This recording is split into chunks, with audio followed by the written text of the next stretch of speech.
Lopitun has officially reported to Chicago, and he's at the Advocate Center. It was at the Advocate Center yesterday getting shots up. We're going to talk about why the Windy City Bulls may actually be pretty fun to watch this upcoming season. We're going to talk about that. Plus, it's Saturday. That means it's Mailbag Day. We're going to dive into the mailbag for 5 voicemails. We're going to get to all that and more right after this.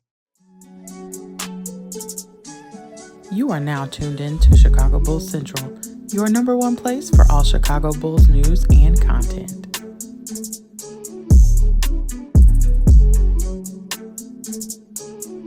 What's going on, Bulls fans? Welcome to another episode of Chicago Bulls Central, your number one spot for everything Chicago Bulls related. I'm the host here, Hayes, but more importantly, you guys can follow the channel at Bulls Central Pod on every social media platform we happen to be on. With that being said, let's go ahead and get into the content for the day. And first up, Lopitun has officially now reported in Chicago. If you guys saw it, if you guys follow the Chicago Bulls official social media channels, a short video was posted in regards to Lopitun, welcoming himself to Chicago and, saying that the fans can call him OB. So let's we were trying to figure out a nickname for him. OB is going to be his nickname, I guess, but he's at the Advocate Center. He's going to be reporting, and, he's joining a Windy City Bulls team that has Adama Sanago on it. Justin Lewis is on it. We'll also see how they fill out the rest of the roster there. I wouldn't be surprised if a couple of our players from the Summer League end up being on that team as well. But, this is going to be a team that I think, it's going to be fun to cover. As you guys may know, I am going to be doing, weekly updates on the G League situation. So we have once a week Windy City Bulls videos as well on the channel because nobody else is really covering the Windy City Bulls. And when you have a player like Lopitun joining, who I really do think this first year for him is going to be really them seeing how his game is going to adapt to the NBA type game, right? Not exact NBA game, but I do think that the Bulls bringing him over, it means that they really look highly. The goal for him is not going to be G League. Now, of course, the goal for Marko Simonovic wasn't to be in the G League overall either, but that's the way that it panned out, right? But Lopitun, a player that, is he grinds it out defensively, right? He already is going to be much better defensively than what Marko Simonovic was. The 40% from three-point range, even though the international three is a little bit shorter. So that percentage may go down some as well, but this is a guy who can put the ball on the floor, a tough player, and he really may be one of the reasons why the Windy City Bulls are a fun team to watch. And I think, for me, I'm a basketball head, so I watch all basketball. I watched every Windy City Bulls game even before, but especially if Justin Lewis, if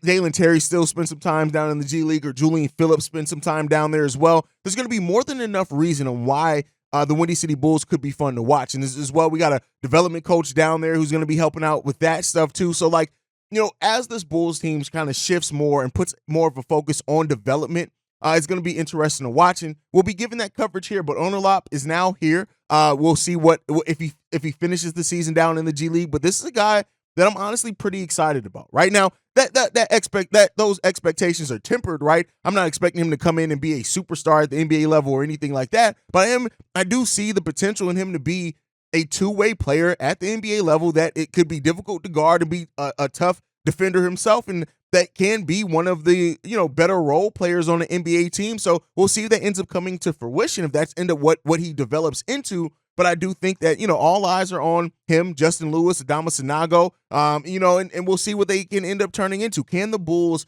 actually start using that G League team as a system to develop people? And so that's what we hope. That's what I think a lot of clubs are trying to go forward with. And as we know, with the new CBA, it puts an even higher priority on developing your own players within internally, because a team like the Chicago Bulls that have always not spent the luxury tax, it's going to affect them a little bit less than other teams, but you want to see that start turning into a turn system down there for them. So let me know what you guys think on that. But it's Saturday. That means this episode is mainly built around your voicemails, and we're going to get into the first voicemail. This one's from Big Bro Spicy Butter. Hey, how you doing, little bro? This Big Bro, Spicy Butter. I'll tell you about the name later. But anyway, I'd like to tell you, I've been a Bulls fan for 51 years. I've been through Reggie Theus, Art Gilmore, Orlando Woolridge, and of course the Jordan and era. What I want to say is our optimism should be more full than empty. I know we've been through a lot. We saw the downfall, but we both seen it. You have a point guard, and it don't have to be a great guard. Patrick Beverly is not a great point guard. He's just a wise point guard. With a decent point guard, our Bulls team will do well. I pick us to be around the 6th seed. I see Zach LaVine having a great year. Patrick Williams will have a better year. I tweeted him several times and told him to get on the board. In order for him to get his shots, he don't need offense ran for him. All he needs to do is go to the board and create his own shot. Let me know what you think about that. I think that Patrick Williams will be better. I know a lot of people don't. I do. I'm more half full than half empty guy. I've been a Bulls fan, and I do like our nucleus. I think we got what it takes. It's just a matter of one small thing to take us over to the next side so we can even be proud of our Bulls. But again, it's your big brother, Spicy Butter, man. I'll holler at you. Let me know what you think, man. Peace. Bulls do well with a decent point. Yeah, I mean, I of course us having Lonzo, it highlight what a point guard that just fits the system does, and then bringing in Pat Bev, and Pat Bev being what, an average point guard in the NBA, right? Even if you want to maybe a little bit above average, but I look at Pat Bev as an average point guard. And now that we brought in Javon Carter, or if it's going to end up being a player like Kobe White, who ends up taking that position, whatever, the point guard position, and having a point guard that is a two-way guard is so important to make this version of this core work, that it's fair enough to have the better expectations for this team for that alone, much less development from the young players, anything like that. Now, as far as the P. Will portion of it, right? P. Will getting shots by going after the board. I 100% agree with you, right? And this is, I think, so often, especially for more casual basketball fans, right? It's all about the score. And, P. Will can have such an effect on the game that has nothing to do with him scoring or shooting a bunch of shots, but he can get more shots by doing those things. Like you said, rebounding the ball, getting those putbacks. We saw him have a few explosive putbacks last season, right? That, blocking more shots, getting out in transition. Those are the type of things. P. Will needs to focus this part on his game on doing those things great, right? Because by the nature of how this offense operates, unless we see a big change in that, he's not going to get a bunch of shots. He's not going to get a bunch of plays called for him. He's the fourth or fifth option as far as getting plays called for him. Hell, Kobe White is ahead of him as well, as he should be. Let me be clear. He should be. So, we'll see how P. Will rounds out his game this year, but this is an important year for P. Will to figure out how to do those in-between things extremely well. Now, will P. Will be better this season? I hope so. He was better last season. As much as some, Bulls fans just look at the point total and try to use that to determine how a player was, their value was, P. Will was a better player last year than he was the year before, than he was his rookie year, right? Defensively, taking more three-pointers, hitting those at a decent clip, right? Being the Bulls' best three-point shooter by percentage. Those type of things matter. P. Will improve last season. We want to see that improvement continue. If he can make a leap this season, great. But a step is more than likely. And if he takes that next step and does some of those things that you mentioned, it can drastically help and affect winning basketball. So that's my thought process on that. All right, let's get into this next voicemail. This one's from Reginald. Hey, I just got done watching the Nate Robinson interview with Gilbert Arenas on his podcast. I was just wondering, what do you think Nate Robinson's impact on the Chicago Bulls was back in the day? From what he said, the only team that really gave him a shot to be him was the Chicago Bulls, because everybody else just wanted him to be, a little man who just excited the crowd, maybe make a dunk, maybe score 20. They just wanted him to be a spark plug. Thibodeau was the only one to let him be a point guard. So, what do you think was the impact on Chicago, and where do you rank him among the replacement point guards for Derrick Rose after he got hurt? CJ Watson and DJ Augustine. Where would you rank them? Nate Robinson's impact for the Chicago Bulls. Listen, that season that Nate Robinson played for the Chicago Bulls was one of the most fun seasons. When you look at it, he played all 82 games, only started 23 games in that. I don't know why I feel like I have this memory of Nate Robinson starting more games. I guess because he did play over 25 minutes per game, which was the third highest total in his career. But he only started 23 games for the Bulls. And while the averages weren't crazy, 13 points per game, you had to watch those games. And that's why I always say it's watching the games that really tell the story, right? Because he so drastically impacted how that team went, how other players were guarded. Nate Robinson had a huge impact for the Chicago Bulls that season. You can't really overlook it. He had a huge output for the Bulls. And then, unfortunately, he went out. He signed with Denver, I believe, the year after that. And then he got that ACL injury. And it is what it is. The rest of the story was written there. I think after the rest of his career, he only started 3 games over the course of the rest of his career, played about 70 or 80 games the rest of his career. He retired 4 years later, but Nate Robinson was just such a fun season. Now, but your question on who was the better one, between him and DJ Augustine, their points per game, their averages are all very, very similar. I think DJ Augustine averaged more towards 15 points per game in that, but he also averaged 30 minutes. He started 9 games. He played 61. But to me, Nate Robinson was just a difference maker. I look at Nate Robinson, and that's not to crap on DJ Augustine's performance for us, because he played great for us as well, stepping in for D Rose. But Nate Robinson was just different. It was just different. And the offensive load that Derrick Rose brought for the team, just the impact, right? The impact, I should say, not the load, because he didn't score as much, but the impact and the way that you had to guard him, it made things so much easier for the rest of the members on that Bulls team at that time. That Nate Robinson season is one of the most fun seasons I've had as a Bulls fan. You guys can let me know what you think on that down below. But all right, let's get into this next one. This one's from JC. What's up, Hayes? This is JC, man, calling from the 219, Indiana. First of all, I want to say, man, I love your show. Second of all, I want to ask a question, man. Being that Billy Donovan won't be, going anywhere anytime soon, what do you think of Billy Donovan handing over the offense to Chris Fleming? And, Billy, he's pretty okay as a defensive coach, but I think he needs a shakeup on the offensive side. So what do you think about that? Like, if Chris Fleming runs the offense, Billy runs the defense, what you think about that? Let me know. Thanks. Bye. Turning the offense over to Chris Fleming. Here's the thing. Like, we've seen coaches be successful in that, right? What Doc Rivers, when you look at the year that the Celtics won the title, Tom Thibodeau was basically their defensive coordinator. Doc Rivers let Tom Thibodeau take care of the defense. He was the head of that defense. And I do think that can work. I don't know if it's pride. I don't know if it's whatever it is, but not a lot of coaches run their system that way, right? But I do think that Billy Donovan could potentially benefit from that. Now, is Chris Fleming the guy to do it? Like I've always said, I know a lot of people look at the time that Chris Fleming was running the Bulls, which he was not running it for the full 9-game winning streak. We started that winning streak off with Billy Donovan still being there, but the time that he did, the adjustments looked a little bit crisper. But keep in mind, Billy Donovan was still zooming in on practices. He was still watching practices. He was still helping coming up with game plans.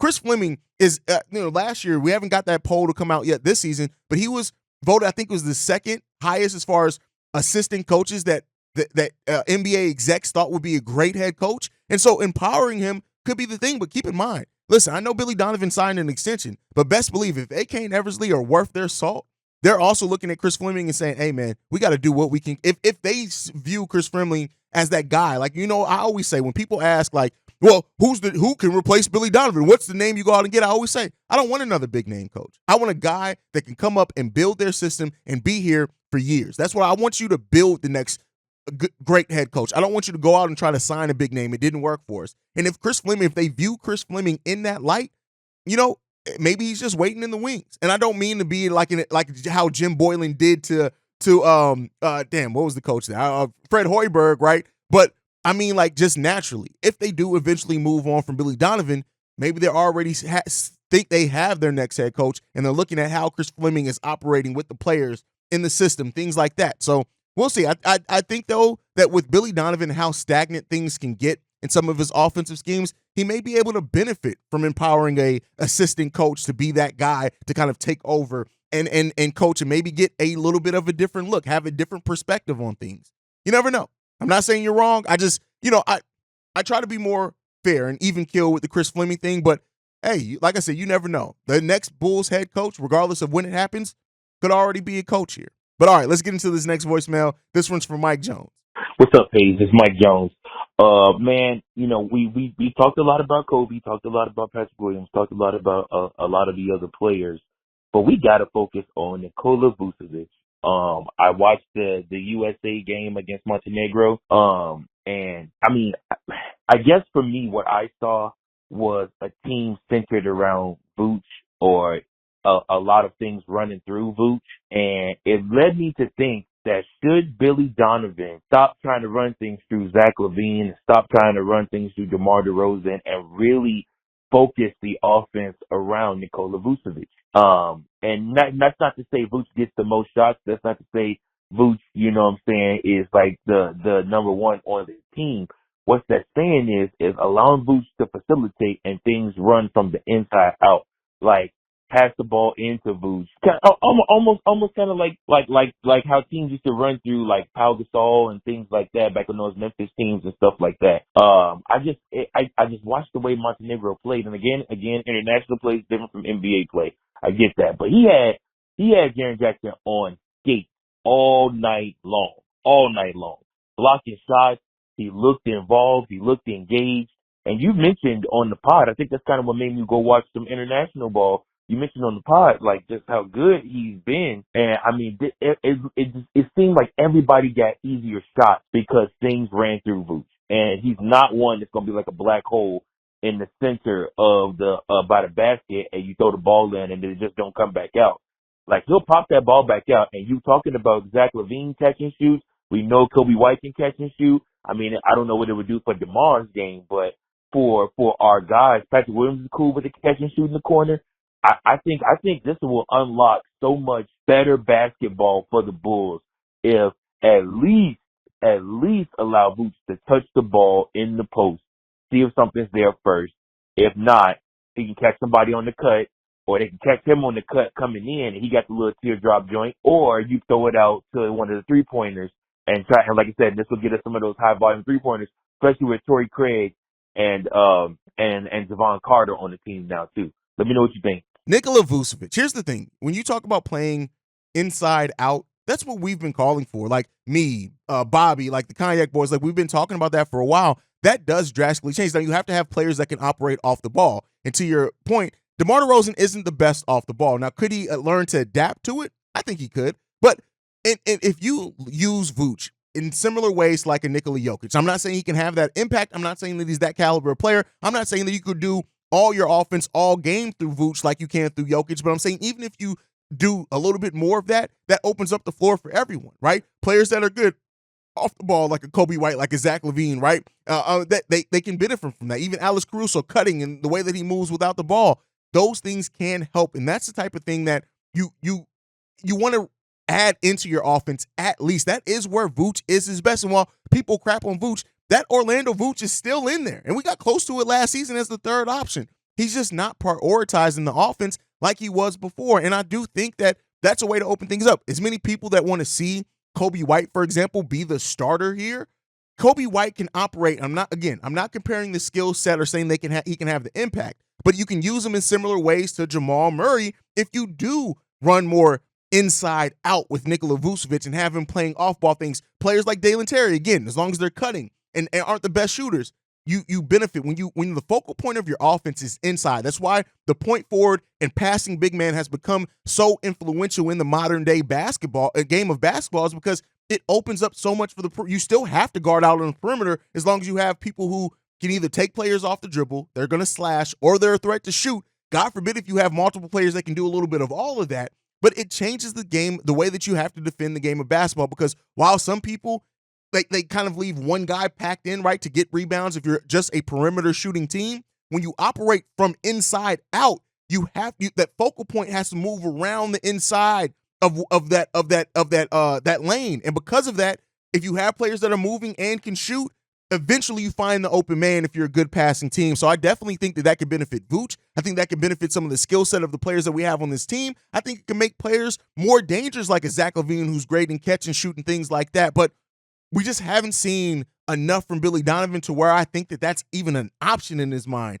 And it's unfortunate because Vooch is so good in that role. Is he going to have the impact that he has in FIBA? No, it's a different game. But he's so good in that. He's such a smart basketball player, especially when passing the basketball, that we don't run more things like that for him to have those opportunities and those branches of that offense off him. It's unfortunate, man. It's unfortunate. But all right, let's get into the last voicemail for today. Well, let me know what you guys think. Let's get into the last voicemail. This one's from Auntie. Oh, Hayes, I'm calling about the little Vooch situation. I don't think Vooch should have came out the way he came out. I mean, it was cool what he said. It's just like the end part got me. I think Zach LaVine, DeMar DeRozan, and Billy should have said something about it.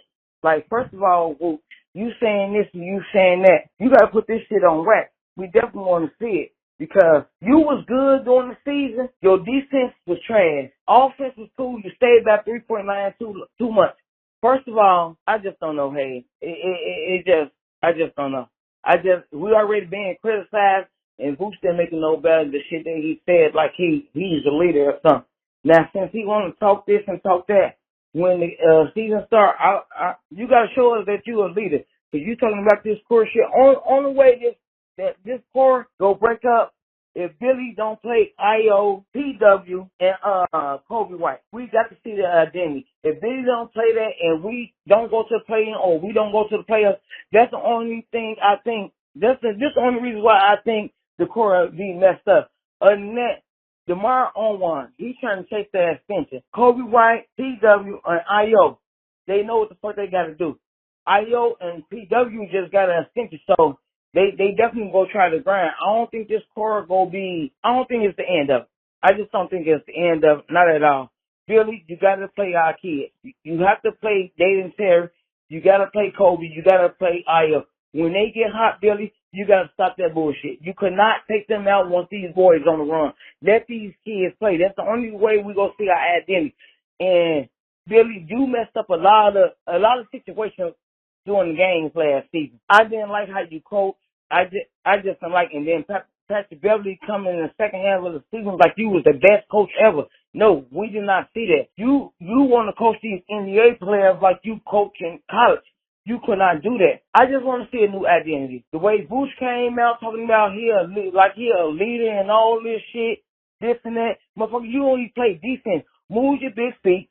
Stop letting motherfuckers do what the fuck they doing at the rim. We got to put Andre Drummond. Auntie, listen, I understand what you mean, Auntie. Like, at the end of the day, like any player can say anything. We need to see it. We need to see this team perform. This is the year. And you know, I commend Vooch for saying that this may be the last time because it takes a level of awareness, right? Of personal responsibility as well on him and the core there to step up. Now, we got to say everybody buy into that, but I definitely think that is something that, you know, somebody needed to say it. And I didn't necessarily take it like you, like, and I understand you taking issue with it, and that's perfectly fine. But it comes down to it, like you said, put it on wax. You have to put it on the basketball court. That's what it's all about. If you're not putting it on the basketball court, you said a lot of nothing. Not you, I'm talking about Vooch. So, you know, we got to see this team come out and perform on the basketball court.